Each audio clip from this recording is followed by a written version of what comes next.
And often the active ingredients, the stuff that actually works, are remarkably similar. Audi can sell this for 20 bucks because they don't pay Jennifer Aniston to wear it.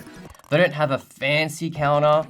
They sell it next to the cheese and the kids' pajamas. If you can get over the lack of luxury feeling, you're saving $780 a jar. That's a return flight to Japan. But maybe you don't want a supermarket cream.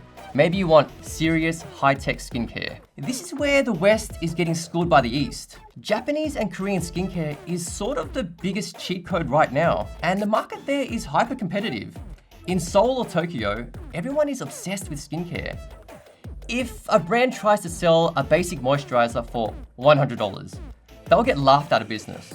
They demand high quality for low prices. Let's look at these two massive examples you can get right here in Australia. Hado Labo, Japan. This is the #1 brand in Japan. It's basically pure hyaluronic acid. In a department store, this serum might cost you $80, but this bottle, it's huge. It works better and it costs about 25 bucks. CosRx, Korea. Yes, it's made of snail slime.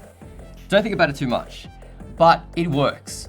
A high-end equivalent would be $150. This is 25 bucks.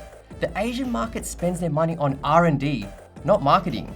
The packaging is often boring plastic, but the liquid inside, it's futuristic.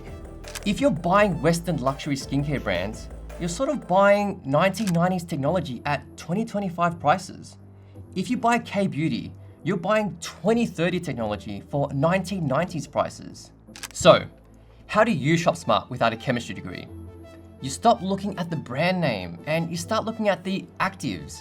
There are only a few things that actually change your skin. The rest is just fluff. The actives are retinol for anti-aging, vitamin C for brightening, niacinamide for texture, and SPF for sun protection.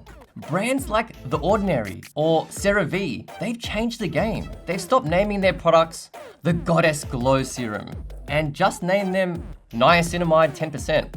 They've stripped out the perfume, the glass jar, and the BS. They charge 15 bucks.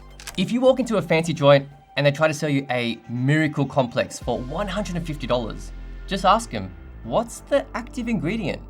If they say retinol, go buy the $15 retinol. You just saved $135. Now, let's look at the yearly cost. The department store routine is $1,640 a year.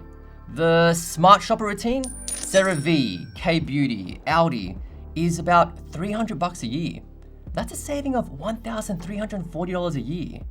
This isn't pocket change. This is a significant chunk of money that could go into your investments or into a holiday fund just by changing the bottles in your bathroom. Look, I get it.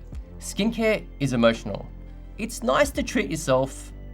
If buying the fancy jar makes you feel like a billionaire and you can afford it, go for it. But don't let them trick you into thinking you have to spend that money to have good skin.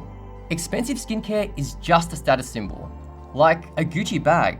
It holds your stuff, but a tote bag does the exact same job. So, have you stopped paying the brand tax and started shopping by the active ingredients list?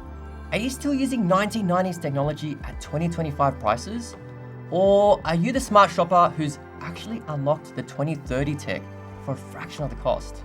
I want to know about that $15 generic brand that crushes the $150 big brand miracle complex. I want to hear from you. This isn't about cheaping out. It's about finding what actually works for you. If you've got a budget hack, a life-changing dupe, or a story of success despite the odds, drop it in the comments. Let's share some knowledge because we're all in this together. I'm James from The Cost of Everything. I'll catch you in the next one.